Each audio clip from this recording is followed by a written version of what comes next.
Welcome back from the ad break, viewers at home. You are still watching Prime Live, and I'm joined in studio by Ali Komape, and we will be discussing, the red card Israel incident that took place at Loftus Stadium yesterday, which was the 11th of May, 2025. Now, yesterday at the South African-Malawi football match at Loftus Stadium, Palestinian supporters were forcibly removed and exposed to tear gas, despite peacefully attending to demonstrate solidarity with Palestine and call for Israel's removal from FIFA. Now, this incident has sparked outrage within communities and amongst human rights advocates.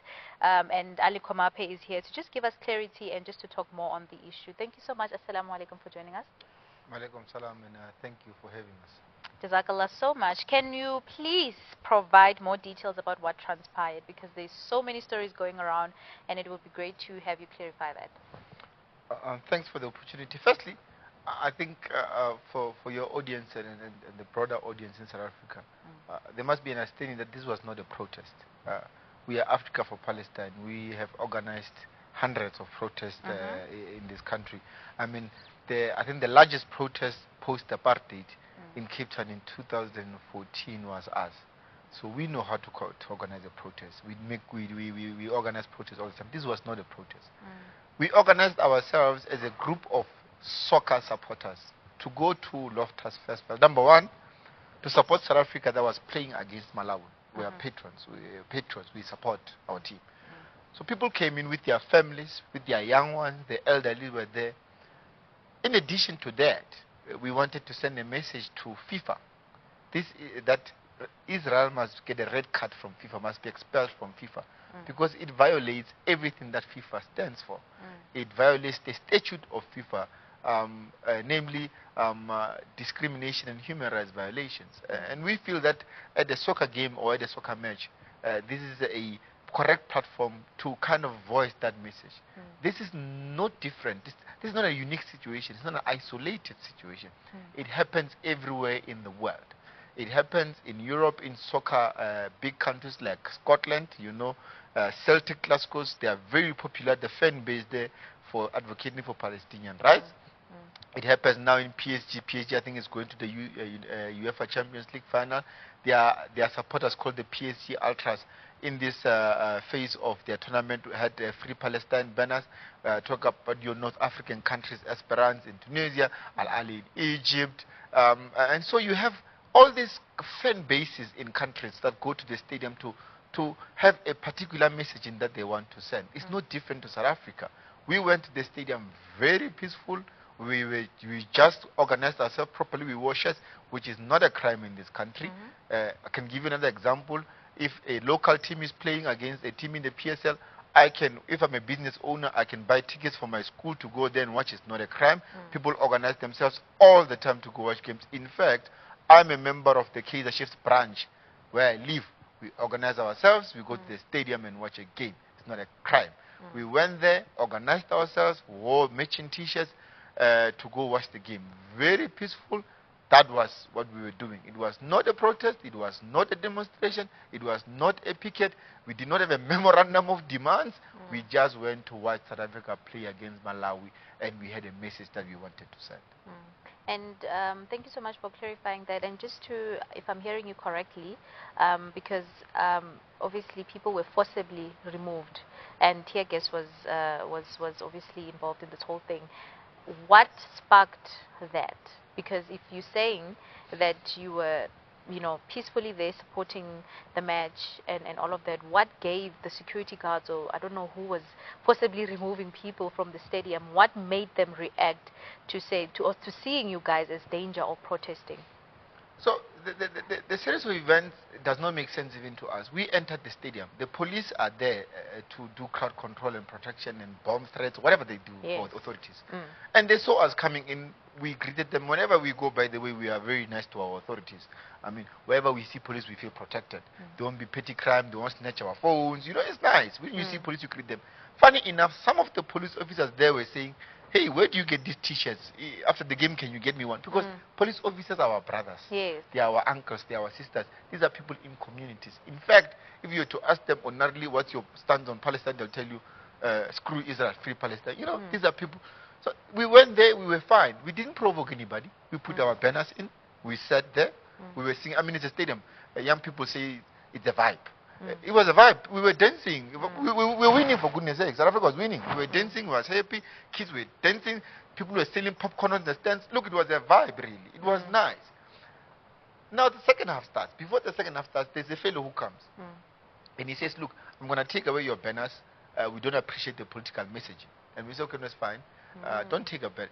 Rather, give us the banners. It's our banners, we'll take them. He says, no, I'm confiscating them. But you can't do this. It's our banners. He says, no, you'll find them in the management office on Monday. We said, no, it's fine. You can take them as long as we'll get them back.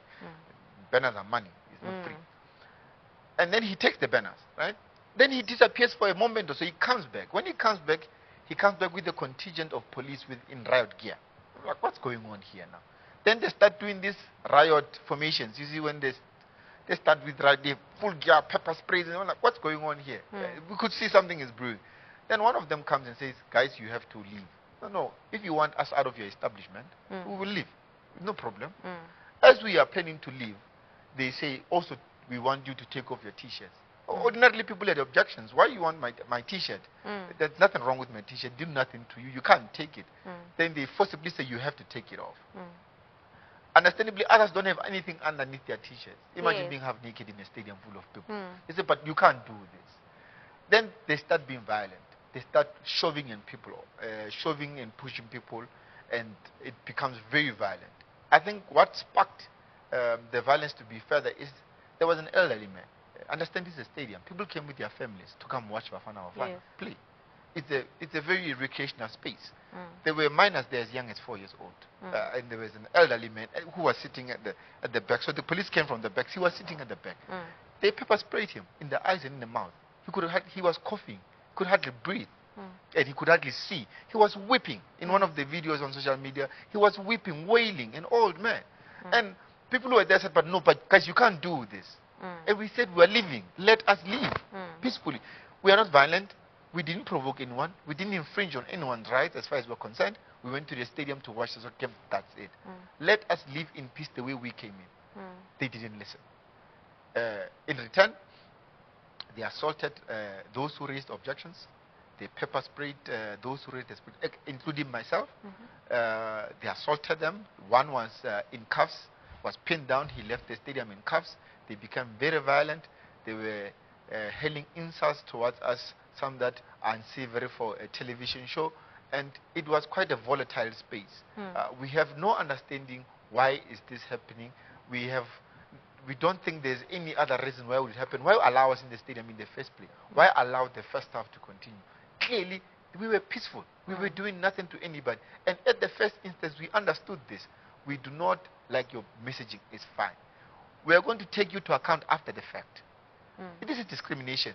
We have the freedom of speech. We bought tickets. We didn't just come. We bought tickets. We sat down. If you don't want us in your establishment, we'll leave. But later we'll take you what? Equality Court, Human Rights Commission to say we were discriminated because of 1, 2, 3, and 4. But we're not going to force to stay in your area. Number two, we're not going to be violent. We are an organization that is against violence. It's hypocritical for us to be violent, especially with our local authorities that we trust, and we put our lives in their hands. So we were not violent. We didn't provoke anyone. As far as we're concerned, this is just extremely bizarre. No, I definitely hear what you're saying, and it's quite alarming that even after you guys addressed the fact that, okay, fine, we're leaving, we hear you, and they still demanded that you remove your T-shirts and stuff. So I'm so sorry that you had to go through that. But you mentioned obviously injuries, pepper spray injuries. Are there any more injuries or arrests that were made from there? 5 of those that we came with are unfortunately in police holding cells. It's something that has saddened me. I'm very sad. These are people who left their houses on Sunday going to watch a soccer game. 5 of them yesterday slept in a police holding cell. Today they appeared before the magistrate court, and something very odd has happened. Something tragic, I think, a travesty of justice as far as we are concerned. They were remanded in custody, and the bail hearing was postponed to next week Monday for investigations. How? These people were not violent. These people were not doing any illegal activities. In fact, if anything, these people had a misunderstanding with the authorities. You can't keep them in with common criminals. For now, it's going to be a week. It's been traumatic to their families.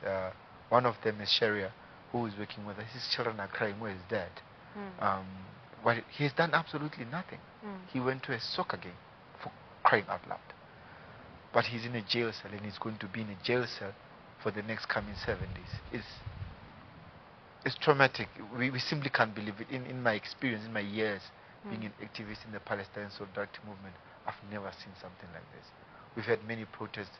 Viewers at home will remember one of our most radical campaigns was the boycott Woolworths campaign, who would come into Woolworths shops and then would stack up an act of civil disobedience. But we were a bit radical at that time, and we have never had an incident during that time that a person has been arrested on frivolous charges like this and remanded in custody for 7 days with common criminals.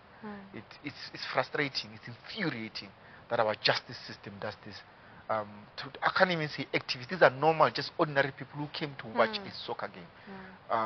So we are very troubled by the developments in our justice system. And to be quite frank, we are convinced that there's something happening here. This is bizarre. This is out of the ordinary. Something is happening, and I promise you will get to the bottom of it. This is not normal. It's definitely shocking and alarming that the South African justice system is reacting this way, given the history of South Africa with Palestine and all of that. So just before I let you go, how has the Palestinian community responded to this? Look, the news are just in fresh. I think around 3 o'clock, that's when we learned that 5 of our brothers are remanded in custody. One of them is 16-year-old, a matriculant. I mean, he's traumatized. Imagine a 16-year-old going to a holding cell or a prison for the next 7 days, 7 nights. Probably it's going to feel like months to the young boy. It's going to be traumatized for life. But these are just fresh news coming to us, and I think the Palestinians are receiving them as you are receiving them, and we are yet to sit down and strategize going further. What do we do? We're sitting down with the families, of course, with several organizations that support the cause to see what do we do from here. But in the immediate, they've got legal counsel, they've got legal representation. The wheels of justice are moving, and we believe, even though they are remanded for a bail hearing, we don't think a week is going to elapse when they're still in custody. It does not make sense. It has never happened before, this thing. And we believe whoever's backhandling this, they're going to be exposed very soon. And the police don't have any legal standing and or otherwise to keep these innocent, patriotic South Africans in prison. Now, Jazakallah so much. Thank you for just sharing clarity on what happened and the unfortunate incidents that happened. And honestly, apologies that you and everybody that was there had to go through that. And inshallah, I hope you get to the bottom of this in terms of those who are now in jail because of merely going to watch a soccer game. So Jazakallah so much for giving us clarity on that. Thank you for having and listening to us. Thank you so much. Viewers at home, this was an amazing conversation that I just had with Ali Komape, who just gave us clarity on the matter that happened in Loftus Stadium. And inshallah, let's keep everybody that is in jail and everybody that was affected in du'as, inshallah.